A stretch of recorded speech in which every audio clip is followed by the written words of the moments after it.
You know, it doesn't feel like that much time has gone by since I was a competitor and now since I sit here, but it's like 28 years ago that I did the competition. And so I'm, number one, when I see the competitors play, I get nervous because I feel like I'm supposed to play. But then somehow I'm on the jury, and it's almost a surreal feeling, like it's not real, because I know, I feel what they're going through. And I remember looking at the jury thinking, wow, that's just this kind of wall that I will never understand. And now I'm on it. And it's a weird thing how life just kind of takes you in these circles. And so one day those people, the competitors, will be sitting where I am too. And that's kind of how it all works. And they probably don't even think that that's possible, but it is. So I really want to know what kind of sound jury member. Well, the halls are different, you know, and so the first hall was much smaller, and we felt like we were a little bit closer to the piano. So the sound was a little bit more direct. Here in the big hall, you kind of have this more global sound, the one thing is that we always sit in the same place. And not only do we sit in the same place in the hall, but we actually sit in the same chair every night. So, and I don't know why, but we just picked a chair and then we kept it. And that's good because that at least means that we hear the same sounds over and over, but each person sounds so different. And that's what's fascinating about it, you know, that it's the same instrument, same orchestra, we're in the same place, but the piano is with each person a different instrument. And that's kind of what we're also looking to hear, because we want somebody that has an individual sound and an individual understanding of the piano.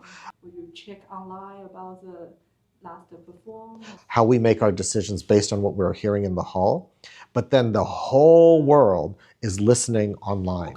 Yes, and they're listening through microphones, and they're really listening in a way that we're not. We do not hear that type of detail, that closeness that a recording can capture versus being in the hall, which is the live experience.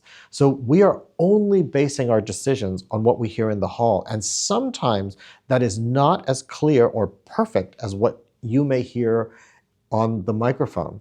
And so you have to ask yourself, what is actually the real experience? Is it the one that you're hearing electronically, or is it the one that we hear in the hall? I've made it a point myself to not listen to anything online, because I think that it wouldn't be fair unless I listen to everybody online. So I only base my judgment on what I hear in the hall, and that way everybody has the same opportunities. But does that mean the system is perfect? No, because you know everyone's hearing it slightly differently, and depending on where you are. So that's something to consider, especially as you're listening online. It's going to be a completely different experience than for the audience that are all here. And that is something I think a modern society has to deal with more than we did 20 years ago when I did the competition. How you feel about this competition, because this competition changed your life? Yeah. I'm not even a person who really even likes competitions, because I think art competitions are so difficult, where everything comes down to a personal aesthetic or somebody's individual understanding of what it means to realize a score. So those kinds of things don't seem to lend themselves to competitive environments. And even especially today, everything is almost about a competition. Everything in the media is set up like a competition. This person gets thrown off and this person gets the award. So I think there's a danger in assuming that that's the best way to distinguish artists from each other.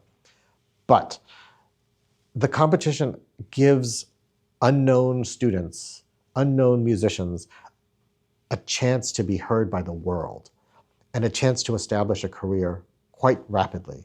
And that's a huge opportunity. And for me, it changed my life. I went from the classroom really to touring, for the last 28 years. And I couldn't have done that without the competition. And so I'm so grateful that organizations like this exist and try to help young musicians. Is it perfect? No. But if we all try to do our best within the system, I think it can help a whole lot of people. So in a way, I'm not a fan, and in a way, I support their existence. So, hello everyone, I'm Jon Nakamatsu. 今天就是Shanghai Classical FM. Good music is here.